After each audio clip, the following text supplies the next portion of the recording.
issue with the secret recording. Let's watch. We have great people in the Department of Justice. We have great people. These are people, I really believe, you take a poll, I got to be at 95%. But you got some real bad ones. You've seen what's happened at the FBI.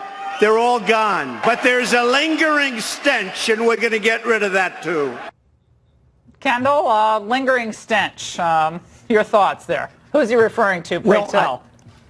Obviously, he's concerned about Rod Rosenstein. I think he should be. I don't think we can make the New York Times the judge and jury of Rosenstein's fate. But what the challenge is to find a very accelerated framework for getting to the bottom of this. And I don't think the president needs to, for example, ask the Justice Department to investigate itself. I think he has the power and perhaps should go ahead and put together an investigative mechanism, perhaps relying in part on the White House counsel's office, so that they can get access, redacted, blacked out in certain places or not, to whatever these McCabe memos are, and at some point to bring Rod Rosenstein into the office, look him in the eye, as the president has famously done, a lot of hired and fired people looked in the eye, and see if he can get an adequate explanation for this. Because if it's true, if the way it's being presented in the New York Times is true, it's something very, very troubling that can't be continuing. Well, apparently, according to the report, I'm going to read some of it. I think it's important that I read some of the New York Times reporting. But apparently, the gist of it is Rosenstein was really ticked off that even though he wrote that memo, justifying the firing of Comey, giving a justification for the firing of Comey, he was mad that then the president relied on it when he was asked about it. So he both wrote it, I guess at the suggestion of the president, or the request of the president, then he was mad that the president relied on it, and that just torqued him off to no end. This is the New York Times reporting. I want all three of you to listen to this. Rosenstein raised the idea of wearing a recording device, or wire, as he put it, to secretly tape the president when he visited the White House. One participant asked whether Rosenstein was serious, and he replied animatedly that he was. Now, it goes on to say, it is not clear how determined he was about seeing them through, though he did tell McCabe that he might be able to persuade Attorney General Jeff Sessions and John Kelly, this is about the 25th Amendment, then Secretary of Homeland Security and now the White House Chief of Staff, to mount an effort to invoke the 25th. And third point, according to others who described his comments, Rosenstein not only confirmed that he was serious about the idea, but also followed up by suggesting that other FBI officials who were interviewing to be the Bureau's director could also secretly record Trump. This was around the time, of course, where after he fired Comey, he was looking at Ray. Rosenstein's name had been raised for this, and a few others, including a former Obama person. But he wanted, according to this report, and there's no humor in this, so that when he says it's humor, it's ridiculous. I'm sorry, this is a woman's intuition, but it's ridiculous. No humor in this. Now, Lee, I want to play this for you, because the Democrats tonight are saying this is just the pretext Trump needs to fire Rosenstein. This is what Leon Panetta said tonight.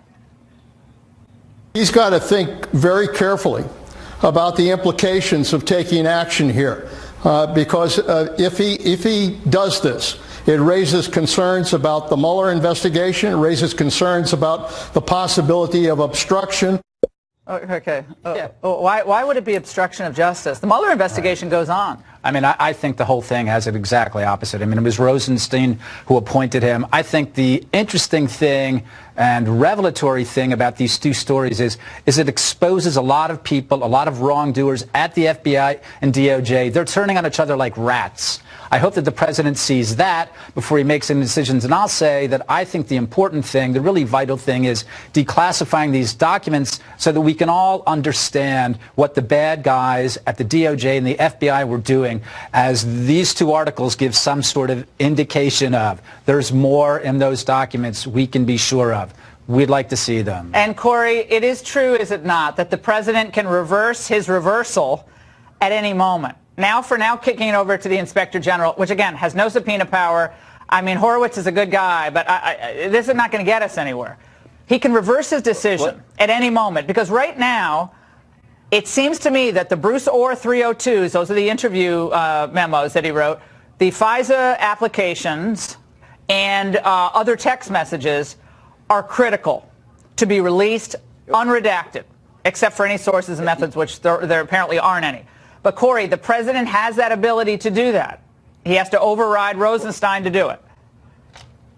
Well, that's right. But you have to remember, Laura, when he said he was going to redact, there was only certain pages of that FISA application, so there's no concern from a national security perspective. I think it was pages 10 through 12 and then 14 other pages there. So it wasn't the entire application. So that's perfectly fine. But you also have to remember, Andrew McCabe has been referred by the IG for a criminal referral. That referral is sitting at the Department of Justice. My guess is Rod Rosenstein is the one who's deciding whether or not Andrew McCabe is going to be prosecuted for lying under oath to the FBI on 3 separate occasions, particularly when he was the acting director of the FBI after Jim Comey was fired. So look, these guys ran this tight little cabal that they never thought anyone was ever going to get caught, between Jim Comey, Andrew McCabe, Peter Strzok, Lisa Page, Bruce Orr, Rod Rosenstein. These guys did things, and then you throw in Clapper and Brennan, and you've got the making of a story that nobody could actually believe, that these 9 or 10 individuals have tried from day one to take down a duly elected president. Not only they're a deep state, they're an enemy of the people.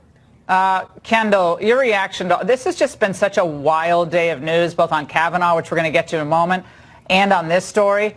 But I don't see how this continues with this white-hot tension between the president and the Justice Department. Not about even Mueller at this point. This is just about the running of the department and just basic decisions about redacting documents or not redacting them, classifying or declassifying. I know it's related to Mueller, but I don't see how it's a sustainable situation with Rosenstein, and I know other people would say also with Sessions, but with Rosenstein, I think it's a bad relationship.